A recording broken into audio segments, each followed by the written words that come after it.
SER Podcast. En la cadena SER, Cibermillonarios. De Larry Ellison se cuentan muchas historias que él no se molesta en desmentir. Con Eva Cruz y Jaime García Cantero. Le gusta que circule el rumor de que una vez pasó con su avión de combate israelí por debajo del Golden Gate. Le gusta que la gente piense que una noche a una novia que tenía se le antojó una casa que vieron desde el coche, así que se bajó y soltó 4 millones para quedarse con ella. Ellison disfruta de que la gente sepa que en 2002 tenía un límite de 10.000 millones en su tarjeta de crédito y que a veces se pasaba. Como cuando se compró un yate y lo bautizó Izanami, el nombre de la diosa japonesa de la muerte y la creación. Lástima que al leerlo al revés dijera Aimanatsi y tuviera que bautizarlo otra vez. A Larry Ellison le gusta ser un tío con pasta. Le gustan los coches, las casas, los aviones, los barcos. Últimamente también le gustan los medios de comunicación. Su hijo, David Ellison, para hacer carrera como magnate en Hollywood, montó una productora, Skydance. Con el respaldo financiero personal de 40.000 millones que pone Larry, se fusionó en 2025 con Paramount y ahora controla la cadena de información CBS. And CBS has a new owner, so we have hope for CBS. A Donald Trump, otro al que le gusta ser un tío con pasta, le gusta Larry Ellison. Los Ellison ahora consolidan su poder mediático haciéndose con otros legendarios estudios hollywoodienses, Warner Brothers, bajo cuyo paraguas está HBO, la CNN, Eurosport, Discovery, DC Comics o los dibujos de la Warner. ¿Qué hay de nuevo, viejo? Eres tú, Ni David ni Larry disimulan sus querencias. David fue a Washington a aplaudir al presidente en su discurso sobre el Estado de la Unión en febrero del 26. Como jefe de Paramount, ha anunciado la cancelación del show de Stephen Colbert, muy crítico con el presidente, y le ha pagado millones de dólares a Trump personalmente por haber, supuestamente, editado una respuesta de Kamala Harris para beneficiarla en las elecciones del 24. Larry Ellison, que tiene 81 años, solo 2 más que su amigo el presidente, lleva 2 décadas invirtiendo en ciencia sobre longevidad. Por ahora, podemos aventurar que la muerte no podrá con él y que seguirá vivo a través de su hijo. Hoy vamos a saber quién es Larry Ellison. Jaime García Cantero, hola. Hola, Eva Cruz.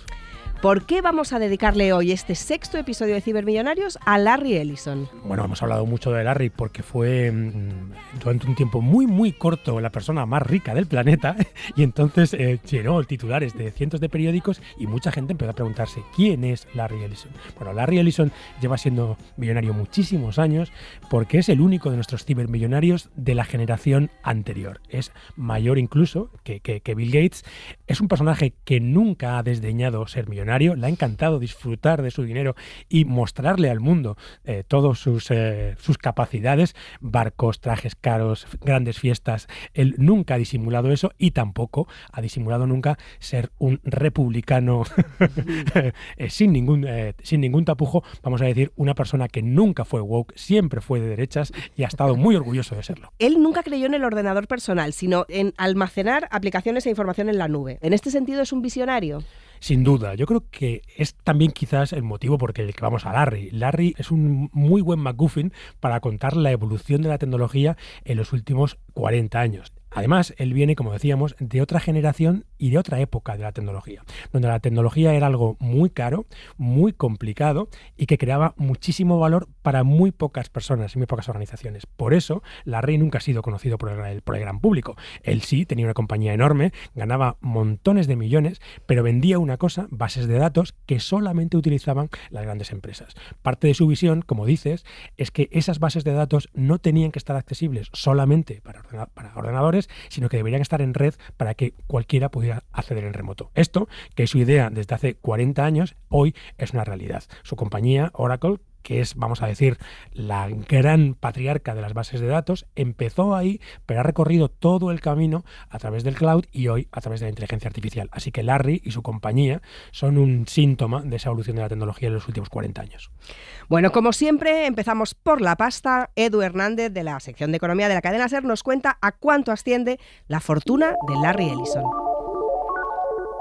En 2025, y durante un solo día, el miércoles 10 de septiembre, Larry Ellison fue el hombre más rico del mundo, con una valoración de casi 400.000 millones de dólares, sobrepasando durante unas horas a Elon Musk. Fue la mayor subida en valoración de la historia. La explicación tiene que ver con el boom de la inteligencia artificial. Oracle, la empresa fundada por Ellison, que posee un 41% de las acciones, construye y opera muchos de los centros de datos que dan soporte a la nube donde se alojan las distintas inteligencias artificiales. Cuando Oracle anunció sus acuerdos con OpenAI y la IA de X, los mercados se volvieron locos.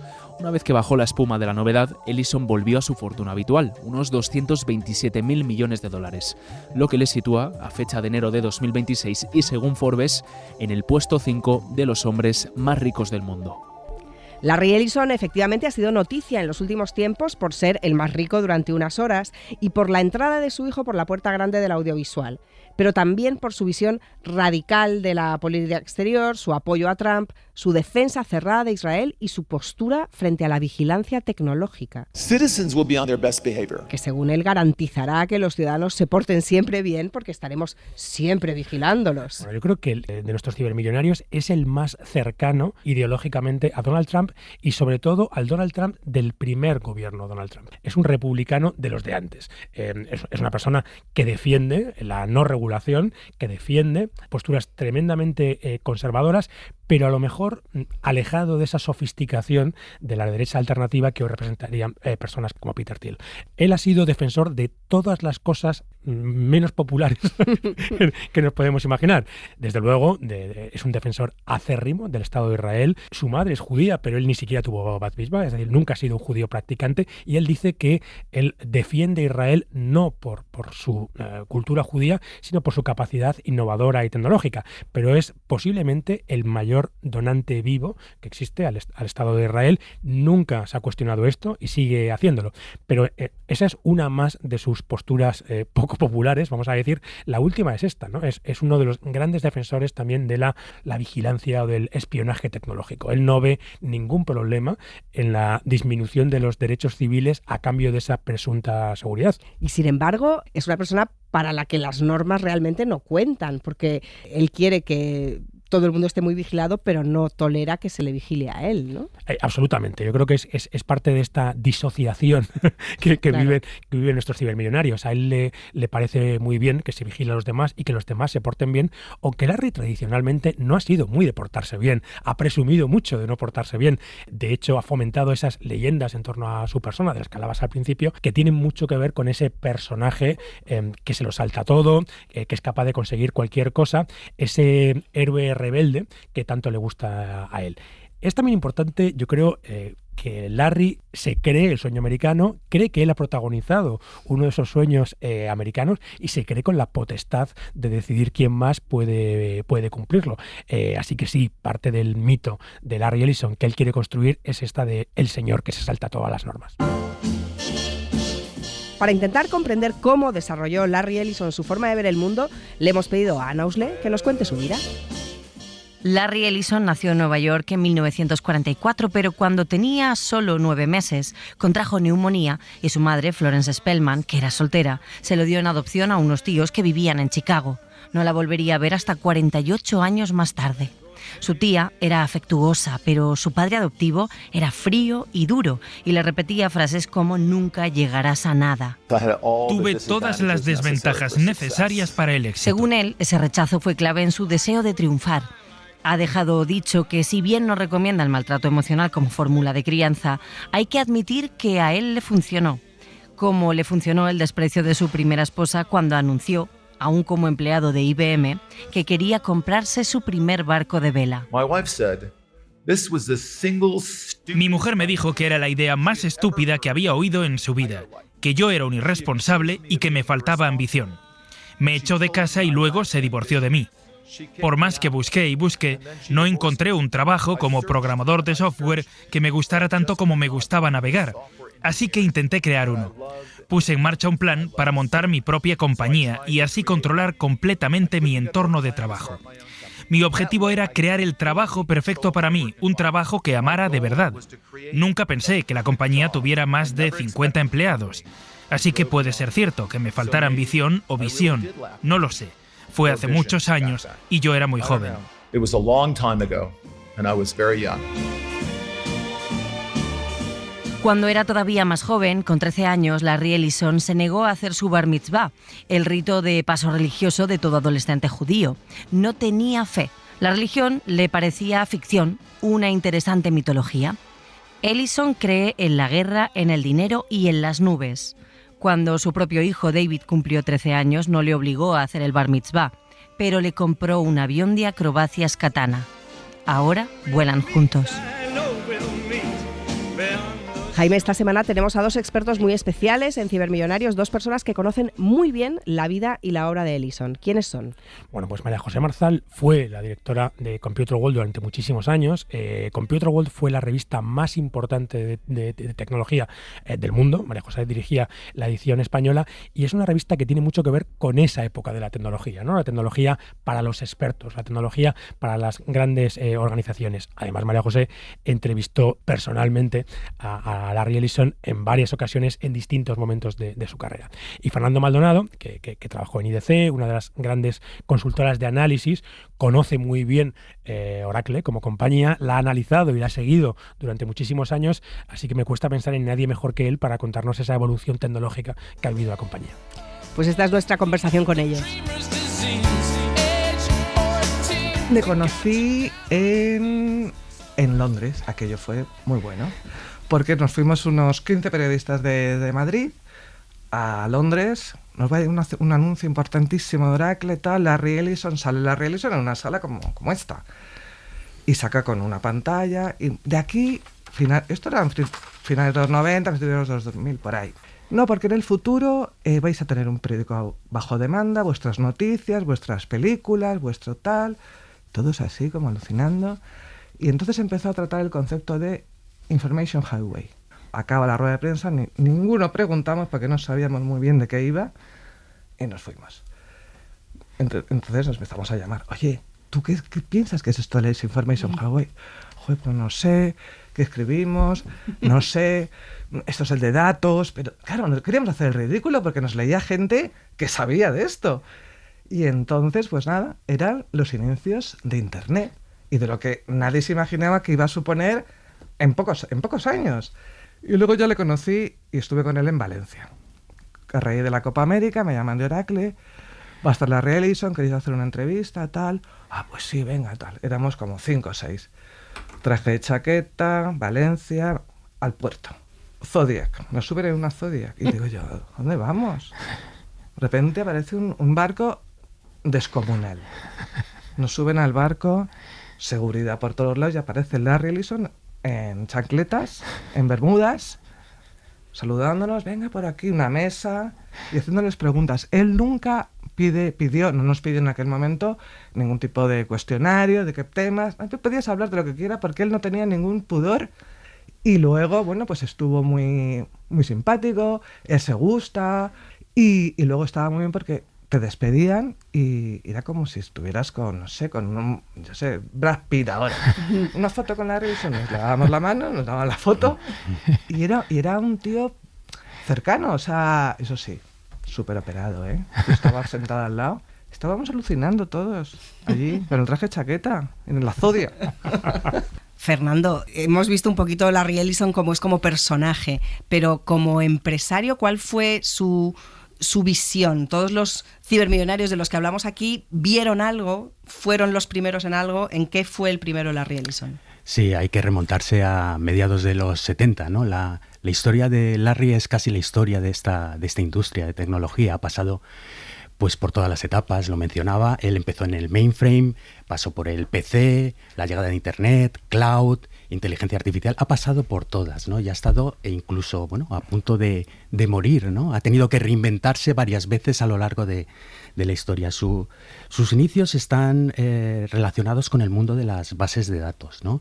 Él va a la universidad en Illinois, años 70, y allí, por supuesto, no había la carrera de programador ni nada de eso. Él estaba estudiando físicas y uno de los cursos que hace, pues le enseñan programación. No termina la carrera, sale y se pone a programar en lo que había entonces, que eran los mainframe, que, bueno, para la audiencia más joven eran ordenadores que ocupaban habitaciones, ¿no?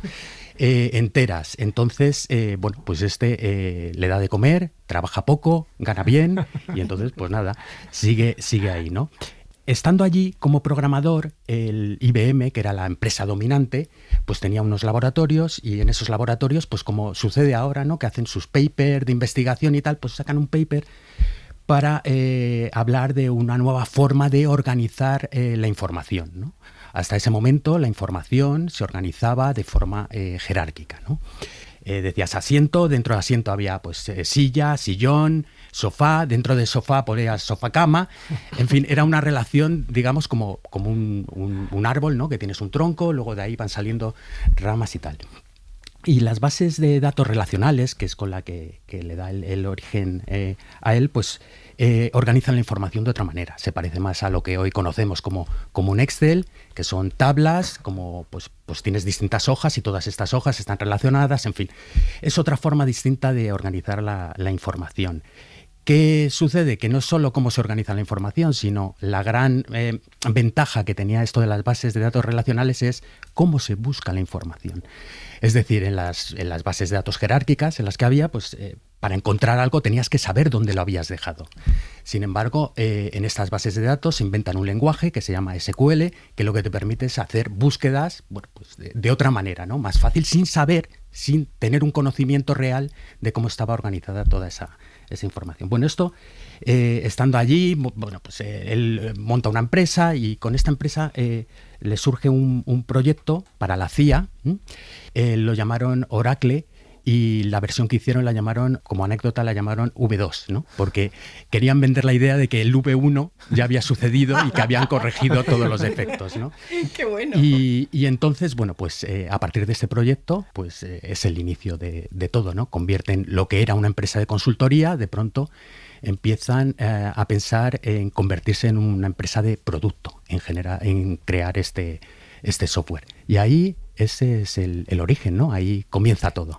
María, pues yo creo que es interesante también para entender la figura de Larry Ellison, cómo es la tecnología en esa época, que es muy diferente a cómo era ahora, ¿no? Tecnología muy complicada, muy cara, al alcance de muy pocas empresas, y un negocio eminentemente eso, ¿no? De grandes operaciones para personas que sabían muchísimo de tecnología.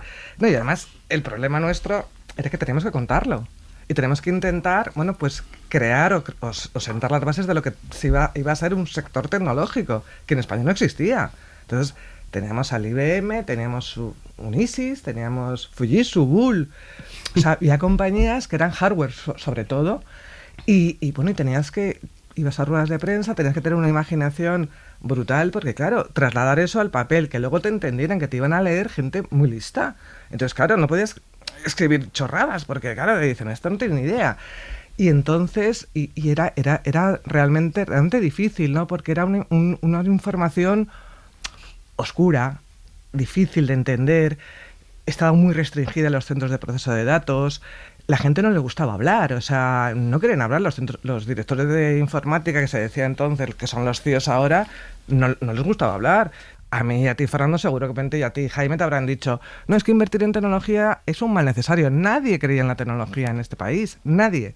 Luego cuando el PC, pues sí, había el boom del PC, pero la gente no se lo creía, o sea, y a políticos tampoco, o sea, estábamos hablando que es que la tecnología no entró en la agenda política hasta muy tarde, o sea, no había ministerios, no había información, eran las grandes industrias, las fábricas, pero no había. Y entonces, claro, intentar crear o generar que había una necesidad, porque realmente el mundo estaba a punto de cambiar, pero eso lo sabía gente como Larry Ellison, y nosotros no. De hecho, ¿quiénes invertían en tecnología? Muchísimo.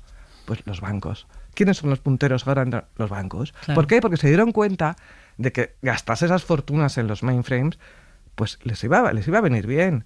Y luego hubo mucha gente que no invirtió y se quedó por el camino porque no se supo trasladar esa necesidad de invertir, y realmente, pues claro, contar eso y contar los productos para nosotros era realmente, vamos, una tarea imposible casi. Y encima no sería era un sector eminentemente masculino. Absolutamente, era todo hombres, los directores eran todo hombres.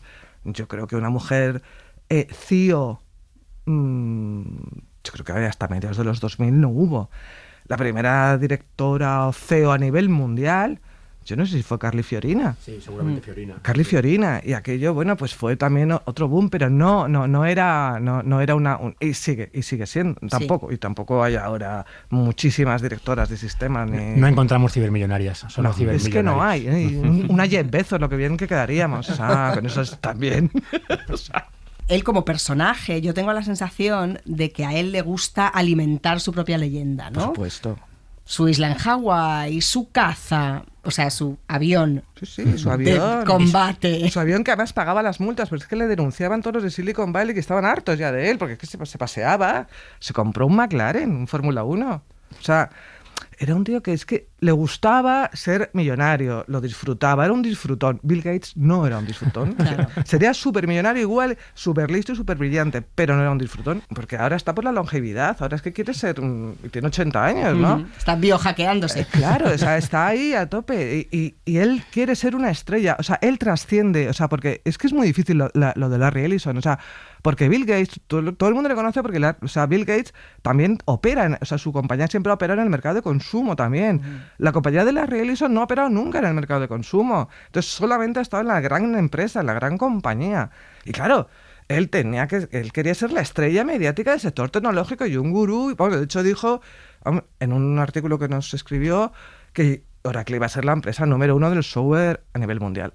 Ahí patinó un poco, pero bueno. Pero bueno, él iba a gran titular, porque es que era lo que le iba y lo que le gustaba. La construcción del personaje, ¿no? Siempre, claro. Siempre con trajes italianos.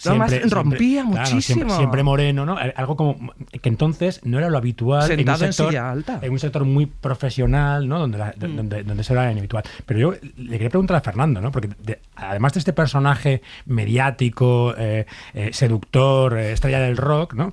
Hay un visionario también, ¿no?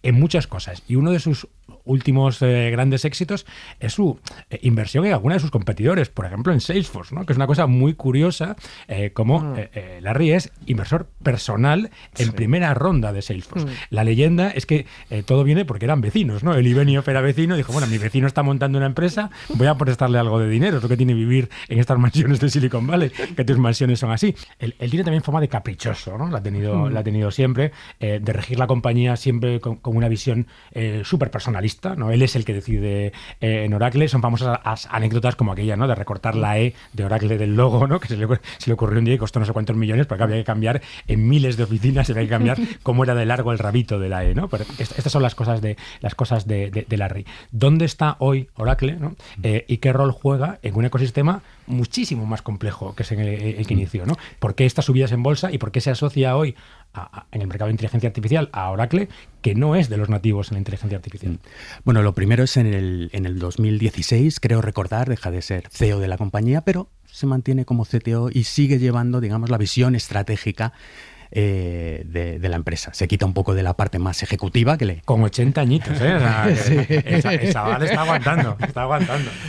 O sea, que quiere seguir estando vinculado, ¿no? A las decisiones estratégicas y tecnológicas de la organización. Aparte que él está muy vinculado a temas políticos, ¿no? Pues ha estado financiando durante mucho tiempo de las personas de la administración actual. Y bueno, pues entonces vemos a principios de año la famosa foto del proyecto Stargate, pues que de pronto aparece por ahí Oracle junto a OpenAI y SoftBank en este megaproyecto faraónico de construir data centers. Entonces se ha sabido subir de la mano, yo creo también un poco de sus amistades, ¿no? Y de su influencia política, se ha sabido subir a esta ola de inversión en infraestructura que, bueno, estamos viendo con estos esquemas, ¿no? Un poco sofisticados, circulares, ¿no? Donde yo te compro, pero a su vez tú me compras a mí y van generando así esta, vamos a decirlo, esta burbuja, ¿no? Es interesante esto que decías,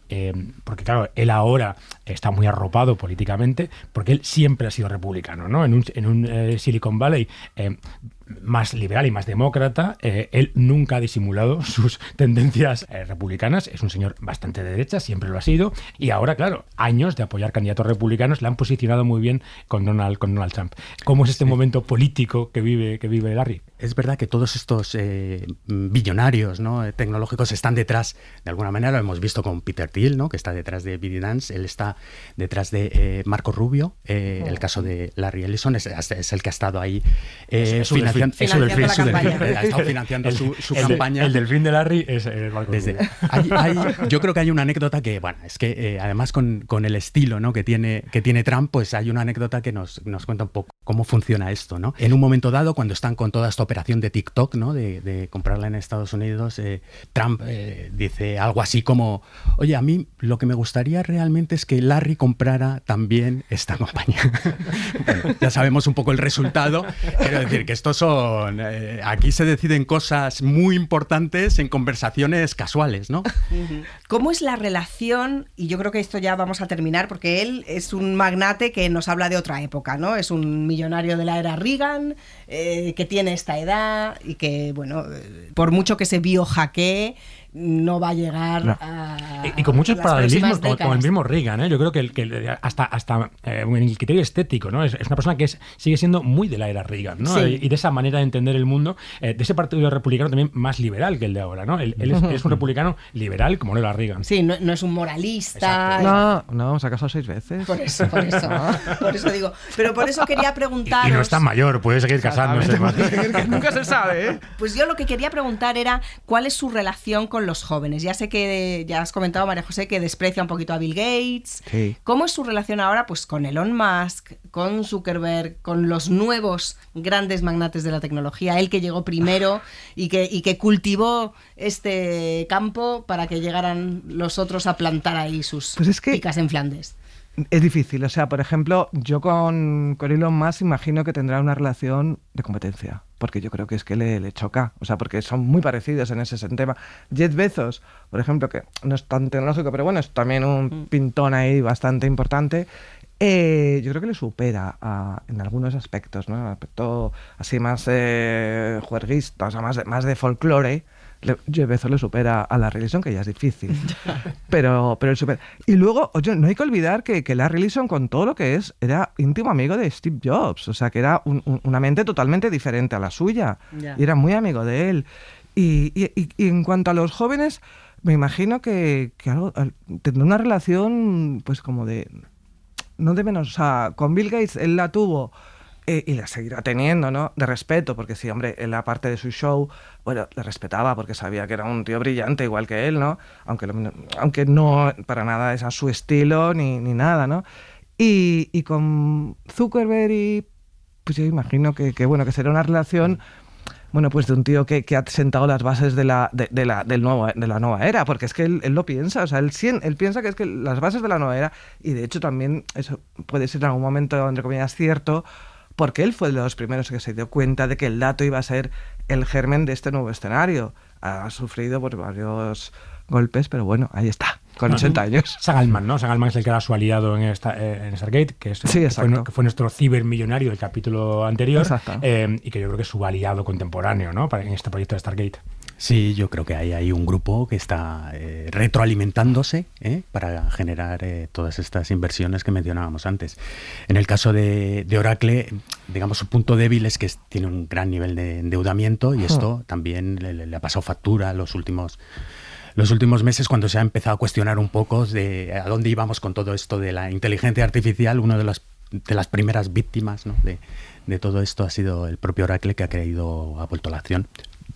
No está por debajo de donde estaba cuando subió, pero vamos, ha tenido ahí una bajada, ¿no? En función de las expectativas. El pobre Larry ya no es el más rico del mundo, pobrecillo. Pero ¿cuánto estuvo? Ya el segundo. Estuvo unas semanas. Bueno, eso le ha dado la vida. Sí, eso le ha dado la vida. Eso le ha dado seguramente unos cuantos años de vida. Seguro. Pues Fernando Maldonado, María José Marzal, muchísimas gracias. A vosotros. And now Un episodio de Cibermillonarios, como una obra de teatro del absurdo, no termina hasta que no canta la cantante calva. Jaime, ¿qué canción le dedicamos a Larry Ellison? ¿Quién es su cantante calva? Bueno, yo creo que Larry es bastante claro el paralelismo que tiene con algunas figuras pop. Un hombre muy hombre, al que le ha encantado hacer las cosas de una manera muy particular, que casi siempre molesta a los demás, y claro, hablar de maneras y de hombres arrolladores a todos nos trae a la mente a la voz, así que la cantante calva en esta ocasión, que nos perdone allí donde está, es el gran Frank Sinatra y My Way. Jaime, gracias, hasta el próximo episodio. Gracias, Eva, hasta el próximo episodio. I did it my way. Regrets, I've had a few, but then again, too few to mention. I did what I had to do and saw it through without exemption. I planned each charted course, each careful step along the byway, and more, much more than this, I did it my way. Yes, there were times, I'm sure you knew, when I bit off more than I could chew. But through it all, when there was doubt, I ate it up and spit it out. I faced it all, and I stood tall and did it my way. I've loved, I've laughed and cried, I've had my fill, my share of losing, and now as tears subside, I find it all so amusing to think I did all that, and may I say, not in a shy way, oh no, not me. I did it my way. For what is a man? What has he got? If not himself, then he has not to say the things he truly feels, and not the words of one who kneels. The record shows I took the blows and did it my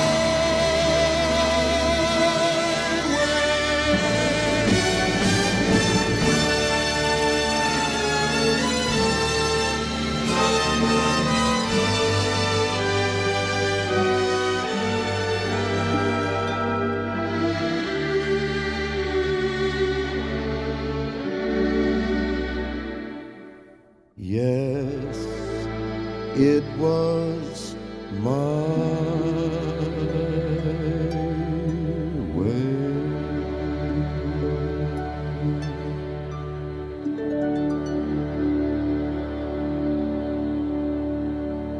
Para no perderte ningún episodio, síguenos en la aplicación o la web de la SER, Podium Podcast o tu plataforma de audio favorita.